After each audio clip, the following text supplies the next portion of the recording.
Lieu unique sur la Côte d'Azur, la Bastide du Roi a connu des rois, des comtes, des princes, des artistes, des écrivains, des stylistes ou encore des rockers.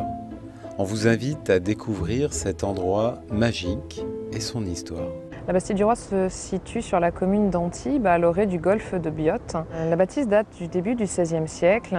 Le bâtiment représente environ 700 mètres carrés et le domaine en lui-même fait 7 hectares. Le roi Henri IV achète la ville d'Antibes aux Grimaldi en 1604. Et en 1608, la Bastide du Roi, qui à l'époque est un corps de ferme, est offert à Henri IV en cadeau de noces. Malheureusement, il n'en profitera que peu puisque Ravaillac, passant par là en 1610, assassinera le roi. C'est en 1779 que Louis XV décide de vendre une grande partie d'Antibes et ce domaine. Et c'est à partir de là que le domaine va prendre ses armoiries de Bastide du Roi. Au cours du XVIIe, du XVIIIe siècle, du XIXe siècle, le domaine va passer entre mains de différents comtes, comtesses.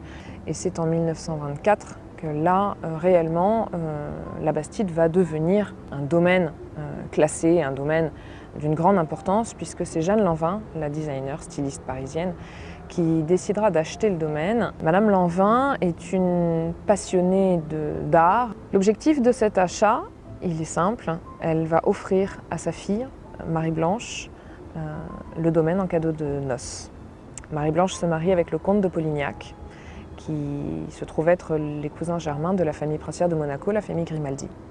De nombreux concerts vont être faits ici, on va recevoir de belles personnalités, la comtesse de Noailles, Mauriac, Cocteau. On a la chance dans ma famille de pouvoir venir en ce lieu à partir de 1989, puisque mon papa est antiquaire et il a vu cette maison depuis qu'il était tout jeune, donc c'était un rêve de jeunesse. Il va venir ici y vivre pendant de nombreuses années, y créer de nombreuses expositions éphémères, recevoir de nombreux artistes. Le domaine sert également de vitrine pour notre monde d'antiquaire spécialisé en XVIIe et XVIIIe siècle. C'est en 2004 que nous avons la chance de pouvoir l'acquérir. La chance et la complication, mais c'est un lieu exceptionnel et qu'il faut continuer à préserver. Le monde de l'événementiel est un monde assez ouvert et avec des possibilités de multiples choses. Donc je pense que c'est l'une des possibilités pour pouvoir conserver un domaine d'une telle envergure, que ce soit pour du mariage, beaucoup de tournage de films, des publicités, du team building également, des événements d'entreprise. On peut y faire de multiples choses, il y a de multiples configurations également. C'est le moyen de pouvoir conserver ce lieu dans un état de beauté, puisque nous sommes également un lieu classé bâtiment de France, monument historique. Donc il faut pouvoir conserver certaines puretés, une certaine éthique. Et la plus importante des choses, c'est aimer ce lieu, donc le faire vivre. Nous sommes une famille d'antiquaires depuis plus de 50 ans. Mes parents sont des passionnés.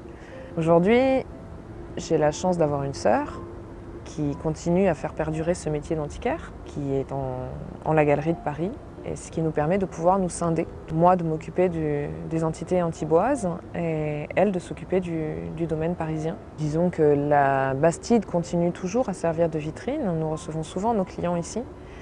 C'est pour cela qu'on a décidé de continuer à meubler l'intérieur du domaine en mélangeant art contemporain, art ancien.